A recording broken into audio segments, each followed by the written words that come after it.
This week, Cisco makes an acquisition in cloud security. Palerra claims a first in that very same space. Crowdstrike bundles prevent breaches. And Barracuda makes it easier to give them money for next-generation firewalls. All that and more, so stay tuned.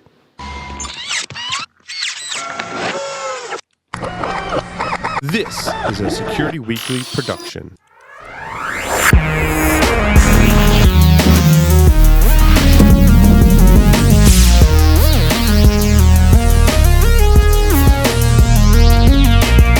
Brought to you by IT Pro TV. With IT Pro TV, you gain access to the most important tools needed to prepare for your IT certification. IT Pro TV has thousands of hours of up-to-date, high-quality video content. Course topics include CCNP, CompTIA Advanced Security Practitioner, Ethical Hacking, Virtualization, Cryptography, SSH, Microsoft Server 2016, and more. You can stream their courses live and on demand to your Chromecast, Roku, Amazon Fire TV, Apple TV, PC, or mobile device. They have one low monthly subscription price, and you can cancel at any time. Corporate pricing is available, and clients include Harvard, MIT, UCSD, Stanford, and more. Check out itpro.tv/hacknaked to upgrade your brain with the most popular IT certifications. Use the code HACKNAKED30 for a free 7-day trial and save 30% off for life. Welcome, everyone, to Enterprise Security Weekly. I'm your host, Paul Asadorian, joined on the lines via Skype, now with video, Mr. John Strand. John. We've got to improve incrementally. We can't do this whole entire thing and make it good right off the bat. That's right. We got to, we set expectations low, and then everyone's like, oh my God, look at how much they improved over 7 episodes. This is actually episode 8 of Enterprise Security Weekly. Today, I think we decided at last minute that we're not going to talk about the original topic. We're going to talk about SCADA and ICS security. Yep, that's it. I like that idea. Let's roll with it. Let's just roll with it. All right. But first, Enterprise security news. In the news this week, Palerra is claiming to be the first and only CASB to enable centralized security management of workloads in multiple clouds with the announcement of Palerra Lorik for Rackspace. That's what they claim, John. Huh?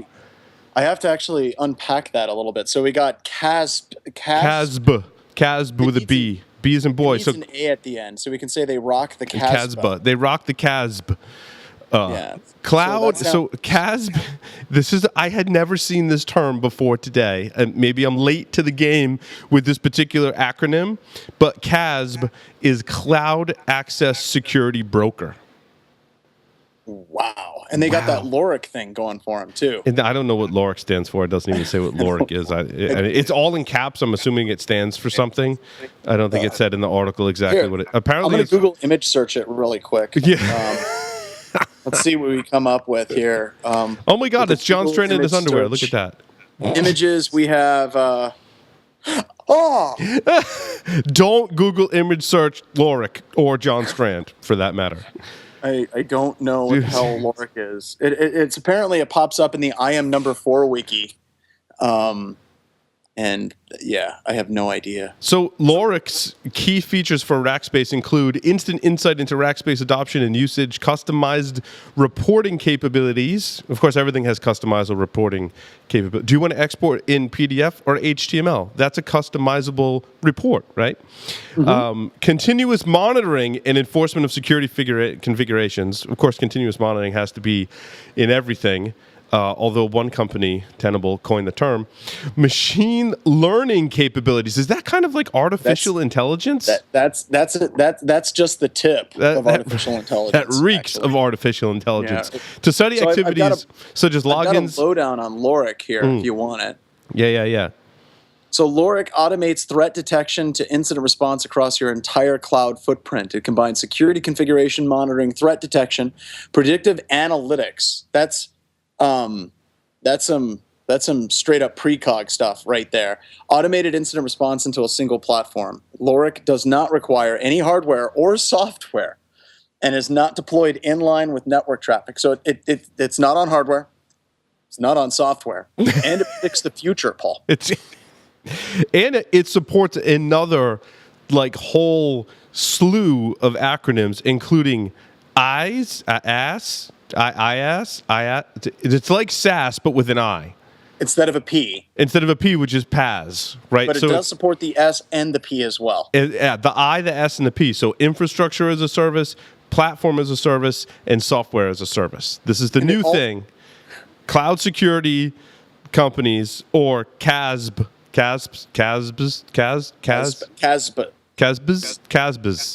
cloud access security brokers support infrastructure, software, and platform as a service. Oh, wait. I found a data sheet, too. I'm going to pull down the data sheet. Data sheets are awesome. Yeah, it's seamless user experience and no risk of productivity disruption as a result of its unobtrusive architecture. No proxies. I used to have to write data sheets, and I can assure you I tried to exclude language like that. Oh, my God. So I don't know. I tend to not agree with their claim that they're the first one to be able to do this, as Cisco just bought CloudLock, which essentially, if you read CloudLock's marketing, it says the same exact thing.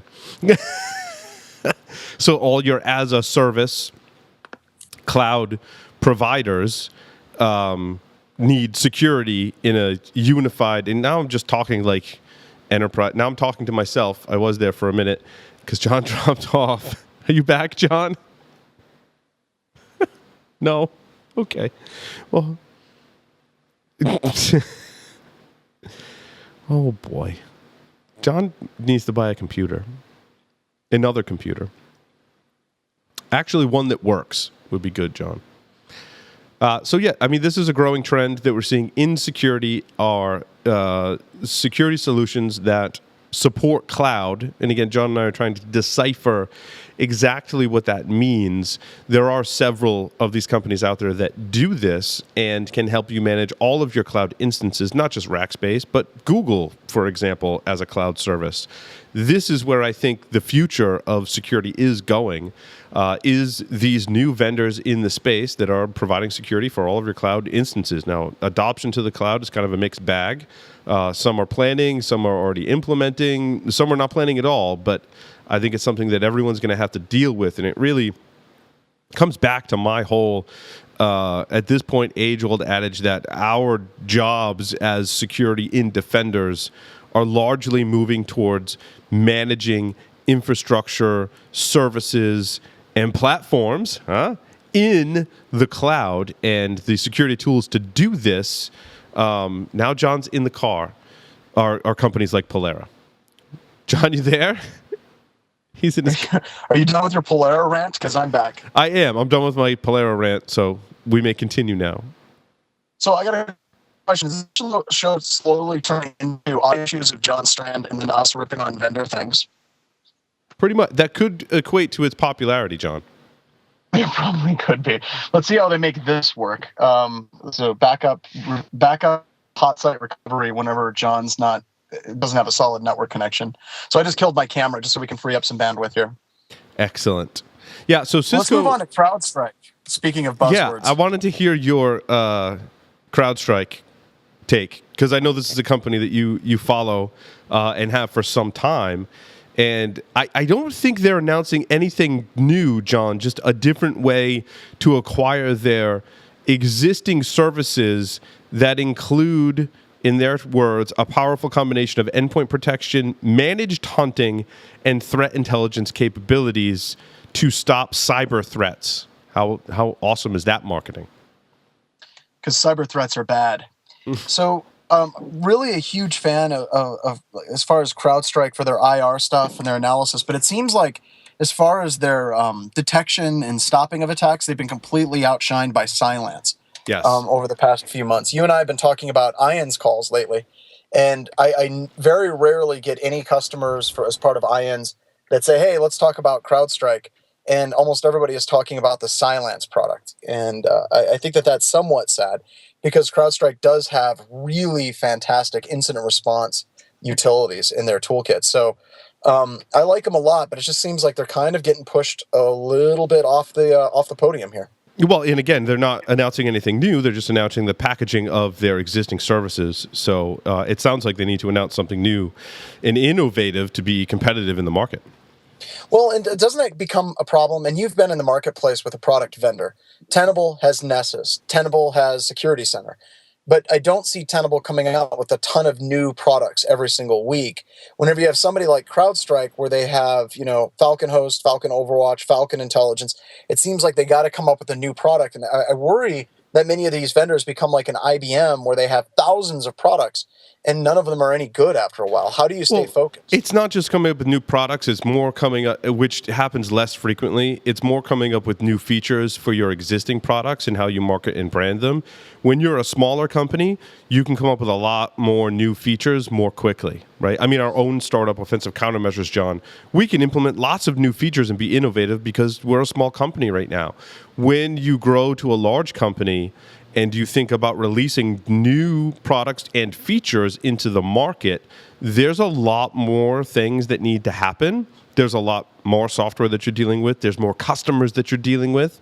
So the time it takes companies to release new features grows. So you end up bundling like, okay, every quarter we're going to release new features. Now, Tenable was unique in that with the way Nessus architecture exists, Tenable can release new features into Nessus very quickly. But in some of the other products, it might take a little more time. And that was kind of a double-edged sword. We would come up with all these new features, which were awesome. I mean, they were awesome features, let's face it. But doing all of those other things to support those features, backwards compatibility, marketing, documentation, how-tos, intercompatibility with other products, all that stuff gets really hard as you grow. So for CrowdStrike, to bring back to that example, I think they're still a relatively small company, John, would you say? Or they're not Tenable-sized, right? Or Qualys-sized. Compared to like McAfee or Intel Security, they're a small company. But also, we rip on I rip on, I should say, threat intelligence, but it seems like they've been doing the best threat intelligence briefs. Like, I think they had a really good write-up of their Hillary Clinton email hacker, the Guccifer 2.0. They've been doing a lot of that. They, talk about marketing done right. We talk about that previous company. What was it? It was Palerra, and that marketing is horrible. Whereas if you look at what CrowdStrike's doing with their marketing, they're actually demonstrating that they bring value to the overall industry as a whole. Well, yeah, so, I mean, we're being hard on the marketing end of it. We're reading a lot of these press releases, and a lot of times we'll go to the vendor's website, and the marketing end of it is good, but it's not telling you exactly what it does, which is that's been the struggle since day one, in this space, and really any space, is cutting through that to figure out exactly what it does can be difficult. In press releases, John, I think is just a very small part of marketing. So I don't want to rip on the marketing of many of these companies too much. No. It's more the way they present the information in a press release, I think could be much better articulated and more useful by talking a little bit more about what problem is it solving, what does the technology do, and how does it work, right? Yep. And I also, kind of tying that back in, I think CrowdStrike has done a good job getting that articulated to their customers. And then this is also nice, having it as a bundle, because they do have those three major product lines that they actually have. And, that's pretty solid, to basically bundle it, because then you're not confusing people where they're picking and choosing threat intelligence feed or host or network-based anomaly detection. You can basically roll it all into one product. And that makes it easier for your customers to purchase your product because they aren't buying onesie, twosie things. They can unify it together. Are you familiar with Barracuda's product line at all, John? Okay, so explain this to me. Barracuda they have a lot of marketing, right? They do. Yeah, I remember seeing like homeless people around San Francisco wearing Barracuda t-shirts. I don't know. I could be exaggerating, but those are the other members of Security Weekly. Yeah. At RSA. So I don't see very many large-scale enterprises running Barracuda products. Yeah, I agree. Well, and that's why they're partnering with an MSP. In their words, provide a turnkey solution. They're obviously targeting the small to mid-market range where there's not a huge IT staff and they want a firewall apparently in the cloud So this is a cloud-ready firewall that goes beyond traditional next-generation security. So this is like next generation security, It's John. beyond next generation. It's NGB. Beyond. It's right. To next generation and beyond firewall, which like I'm not sure how far can you take the firewall. I don't know. I'm going to run a technical segment series on Security Week about building pfSense. And it's kind of interesting how much you can mirror much of the same functionality in an open source firewall I built for $500. Maybe that is the next generation. Well, it's not. You haven't done the blog post yet, so it's beyond next generation. It It's is at coming this up point. Next Yes. Thursday. That's right. I'm going to talk about the hardware this Thursday. But I mean, a lot of the functionality is there in some of the open source firewalls. I just don't know how much more you want to expect from these next generation firewalls. How much faith are you putting in there? At what point do we? And again, a lot of it goes back to architectural decisions, the way you approach security. Do you want your threat intelligence, blacklisting, some malware detection, URL blocking? Do you want that all in your firewall? Do you want separate solutions for that? How do you manage those separate solutions?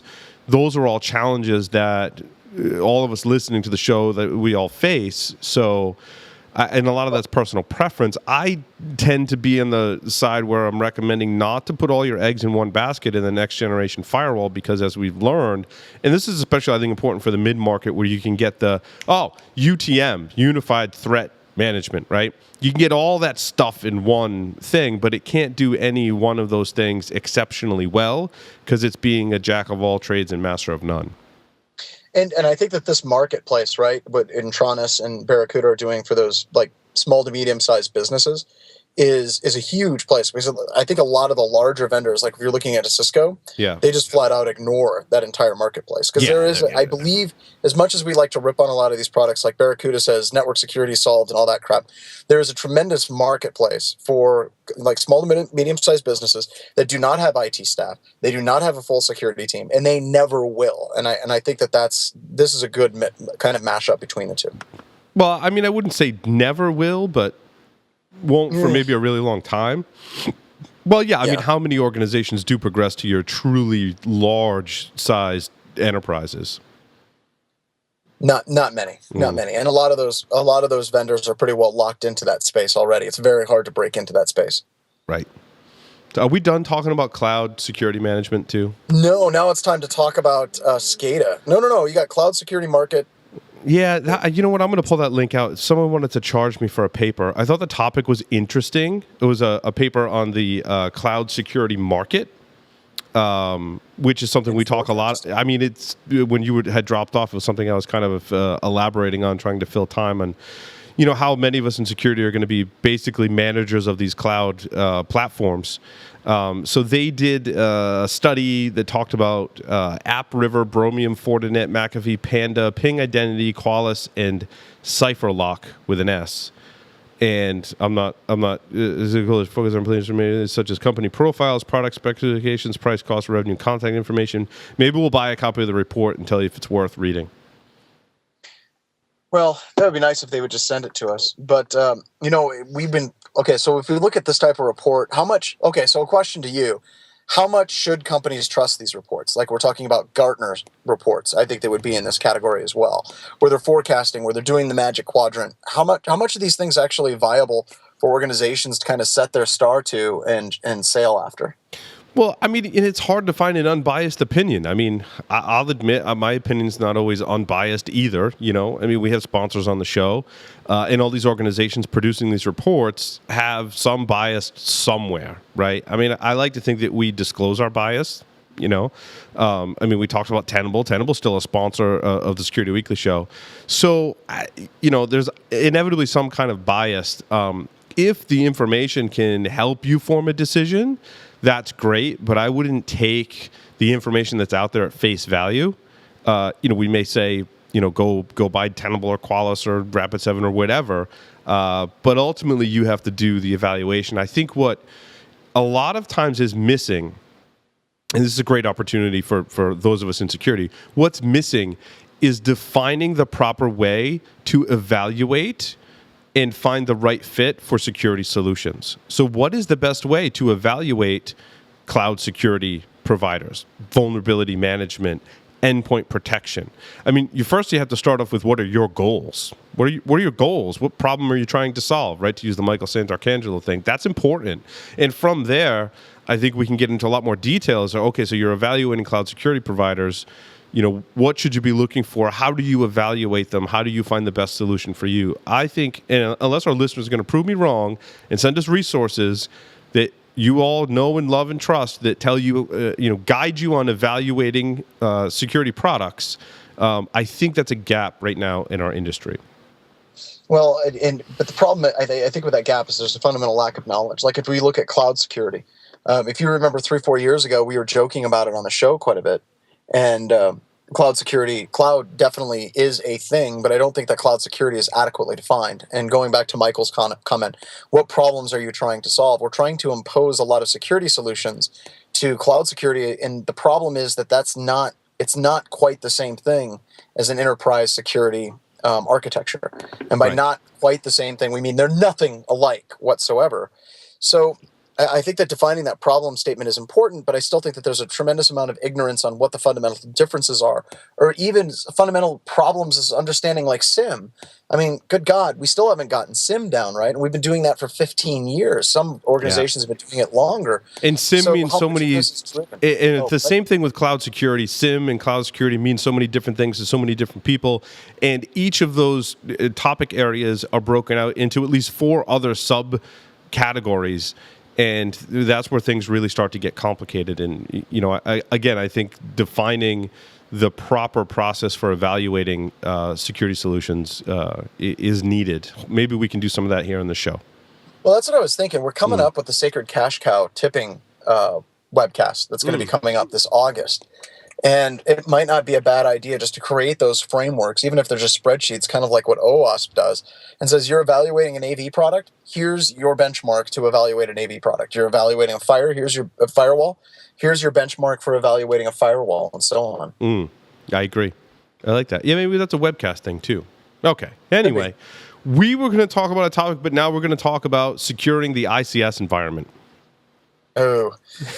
So what got you started on this? I'd love to hear, not naming names, but what got you riled up on SCADA? So someone posed the question, what is the best way to securely segment industrial networks, or SCADA networks, it's a bad term, SCADA network, but like an ICS network essentially, from a corporate network? What's the best way to do segmentation? I then added onto that and said, well, if you're going to do segmentation, that's one thing, but you also need to add the monitoring component of that. And then, as with any IT security project or IT project in general, how do you measure its success? And then how do you work within the organization to ensure that it's successful and everyone has buy-in? And that's essentially like the 3 or 4 major points that I want to talk about. And really the last 2 I apply to everything I recommend. How do you measure it is another Michael Santarcangelo question, right? But he has good questions, which is why we asked them on this show. But it's important. I mean, it ties into metrics and that whole thing. And the other thing is the interpersonal relationships and how you be successful in an organization in security. I like to think I have a pretty good recommendation there. I'm not saying it's easy or works or it's perfect, but I have a recommendation taken at face value. So let's go back and talk about posing the question, how do I segment? And then the following question is, how do I monitor? So when I think about segmenting SCADA networks or ICS networks from the rest of the organization, you can use traditional firewalls, don't get me wrong.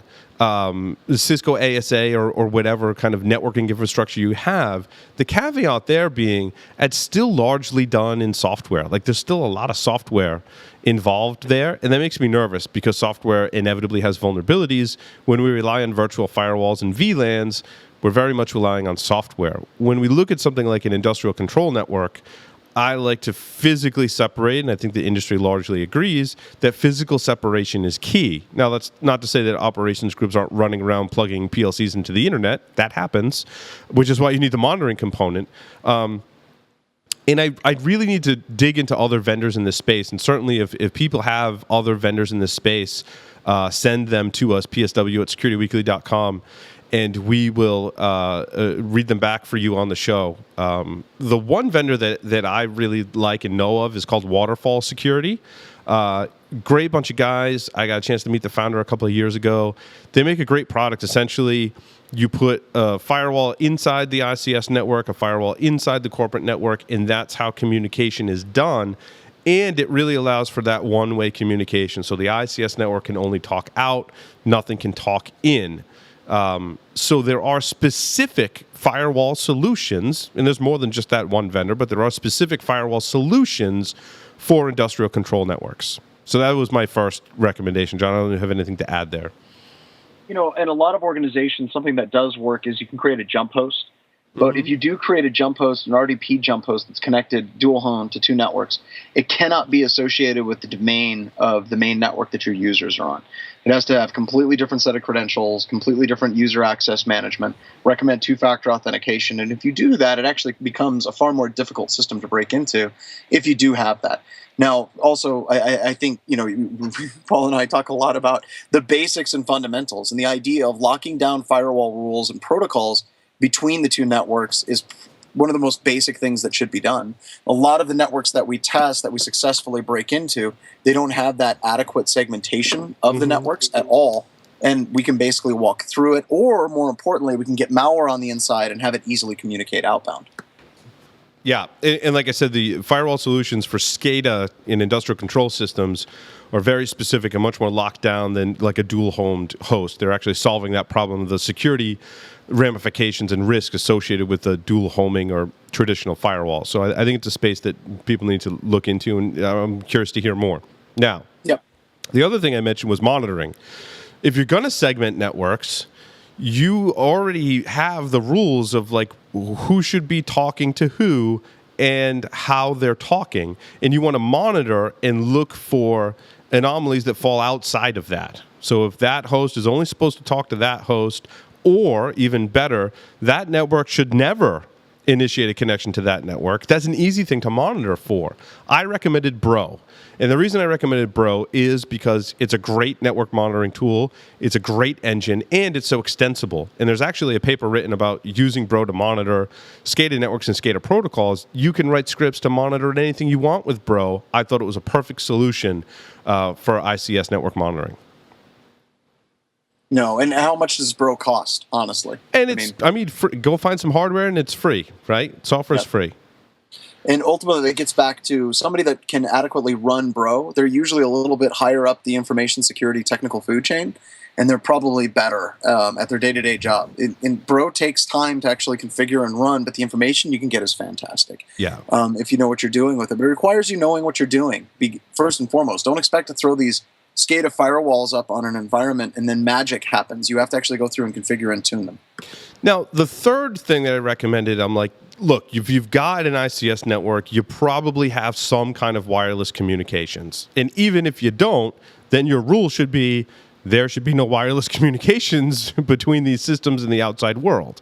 And that's definitely one attack path. I break into a closet somewhere that's monitoring an oil pipeline, and I stick an access point in there, and I, use that to connect remotely. Or there are specific wireless protocols that are in use. I want to look for anomalies on those wireless protocols.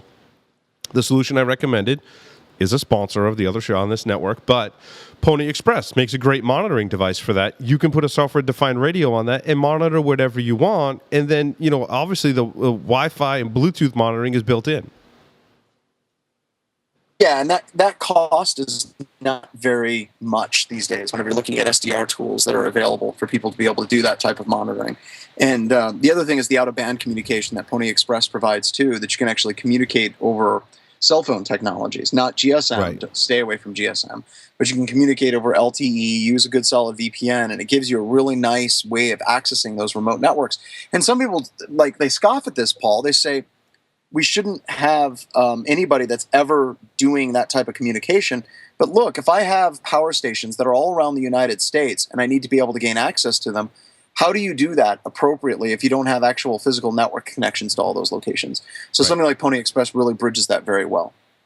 Yeah, and they can allow you to monitor all of those wireless communications and conduct assessments through that device, which is important. I thought of it more like if you're going to put a firewall in and you're going to monitor network communications, you can't ignore the way around all of that, which is wireless, right? I mean, someone could put a Wi-Fi access point on your ICS network, and you're off to the races. So that to me needs to be monitored as well, especially for secure locations in the industrial space.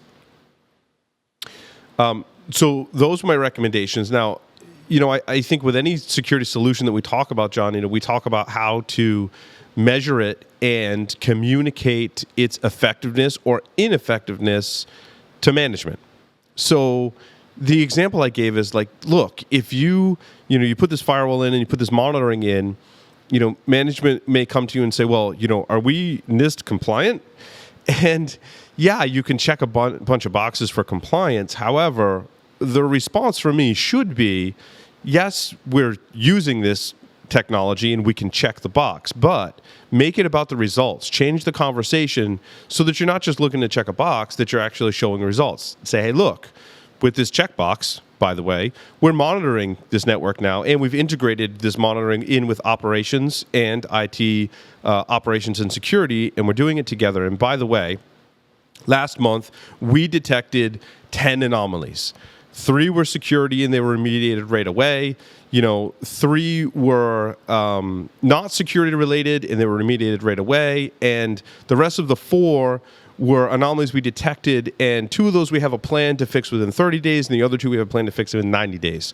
Dude, management's mind would be blown if you can give them that information, and that really gives them a sense of return on investment of this particular solution. And those are the kinds of conversations we need to be having with management, not just, oh yeah, we can check a box, we have a firewall.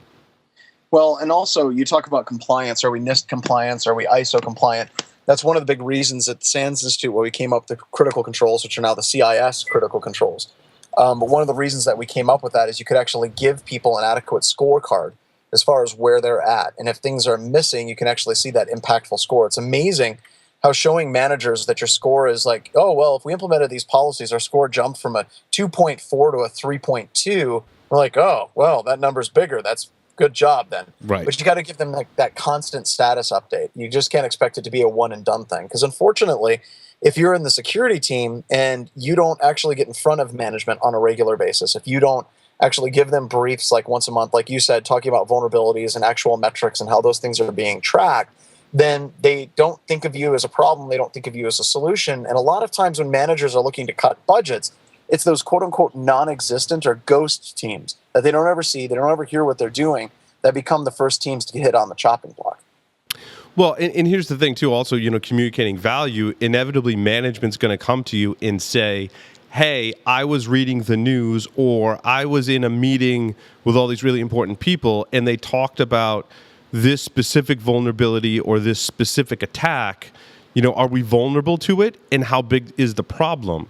If you can go back to your security solutions and accurately answer that question in a reasonable time frame, then your security solutions are working for you.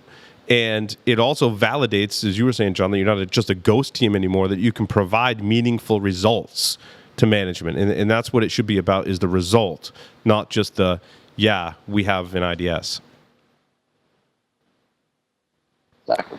The other thing too, John, is and it's interesting whether we're talking about SCADA or ICS networks. There in that scenario, right? We have the business owners, we have the SCADA or industrial operations team, which operates independently of the IT operations and IT security group.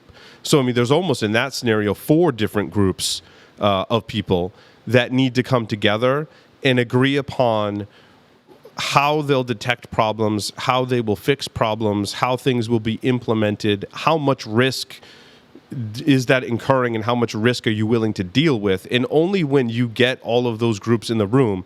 It's the same thing when we talk about IT operations and responsible for patching. How does the security team get IT operations to patch? You need to pull the business owners in, you need to pull IT operations in, and security needs to sit down and hash it out and talk about what's reasonable and what's effective for the business and what's reasonable with the resources that you have, and develop those policies. Same conversation with ICS, same conversation when we talk about software. You have to sit with security, the developers, and the business owners and talk about how you're going to achieve security, how much risk you can incur, what risk means, and what you're going to do to fix all these problems. And then everyone's going to win. Everyone's going to have to make some concessions. Security may say, well, okay, if it's going to take you 30 days to patch, we'll go with that for now, and then reevaluate in 6 months. And that's the other really important thing, is that whole process has to constantly be reevaluated, right? You can't just say, okay, this is the way it's going to be forever. You have to come back to the table and go over your policies again, see what's working, what's not working, and make adjustments. As new technology, breeds new vulnerabilities and risk, that's a constant process. So that's a super important thing in enterprise security. It's probably, John, the number one problem I think that we have in security is that relationship between those groups. And I think organizations that are really secure have that worked out. Would you agree? I mean, you do a lot of penetration testing, John. You must see that all the time. Absolutely. And the organizations that aren't doing so well definitely have communication breakdowns in those areas, without question. So that was my recommendation. Good deal. I thought it was good. And again, I think you see that in pen testing as well, right? Because we're reporting to the security team, here are all the problems, then the security team has to go report that to the responsible people to actually fix the problems. And then if management's not involved, operations just say, well, we're not fixing it, and then we're stuck in this rut, and then before you know it, there's breaches, and then bad things are happening. But usually once those breaches happen and bad things happen, there's usually an organizational shakeup that actually sometimes leads things to get better. Right. Yeah, and I think the third-party assessments certainly help with that because, and again, we're biased here, but when you have a developer or operations person that kind of got burned on an assessment, they're not going to want to get burned again, right? Like, there's like 48 cross-site scripting vulnerabilities in my application. I don't want that to happen again, so I'm going to change my habits. I do see some of that happening. It's positive. It doesn't happen all the time, but I do see that happening as well. Same thing with pen testing. Physical pen testing, it's very apparent, right? If you were the person who let in the penetration tester into the door and they piggybacked on you, you're much more cognizant of that in the future, and you're not going to let it happen again. Well, that also ties into the SDL thing that we were going to talk about today. Mm-hmm. Baking security in at the beginning all the way through. We've noticed if we give developers a little bit of training before a pen test starts, usually their networks and their developers and systems administrators, usually their networks and their apps are far more secure whenever we get there. So with a lot of our customers, we're doing that kind of SDLC training like a month before the pen test begins, because we don't want to go in and find a bunch of things. Ideally, we want to make organizations better, and doing that training up front before the tester even gets there, show not just, hey, here's what you do to protect yourself, but basically giving them the tools and techniques to do ongoing self-assessments as a developer, as a systems administrator, has been incredibly valuable for a number of our customers. Absolutely. So that concludes this edition of Enterprise Security Weekly. You can tune in to the regular Security Weekly show every Thursday evening, 6 p.m. Eastern Time, securityweekly.com/live. We're live on YouTube now, so subscribe to our YouTube channel.